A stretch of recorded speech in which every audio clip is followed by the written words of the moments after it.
Damage అయితే గట్టినే అయింది. మొత్తం ఇటు వచ్చింది, ఇటు అంత సరిగ్గా కనిపించలేదు కానీ ఇటు వచ్చింది మొత్తం అంతా ఇట్లా దగ్గరకు అయిపోయింది, చక్కిపోయింది.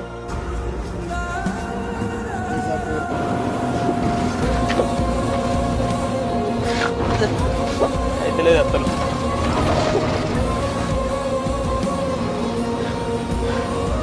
ఓడి తెలియదు ఎంత కష్టపడ్డా, నాకు ఓడు సపోర్ట్ చేయలే, ఫ్యామిలీ సపోర్ట్ లేదు,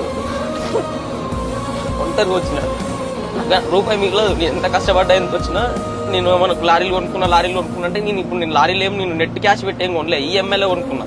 నెలకి ₹1,00,000 ఈఎంఐ కట్టాలి, ఒక్కొక్క దానికి 2 లక్షలు కట్టాలి 2 లారీలకి. ఇంకా కొందరు రీల్స్ చేస్తారు ఇక చక్కగా చచ్చిపోవాలి ఇడని చేసిరు, అవి చేసిరు యాప్లు చేసిరు అని చెప్పేసి పెద్ద పెద్దోళ్ళు ఉన్నారు మునగాళ్ళు. అసలు అది సృష్టించిన వాళ్ళు ఒకటి పీకాడు. కానీ మా అన్న పొద్దున్న లేస్తే పెయింటింగ్ వరకు పోతారు ఇప్పటికి కూడా. మేము అదే పైసలు సంపాదించుకుని మంచి కోట్ల ఆస్తులు ఉంటే మా అన్నకి ఏదో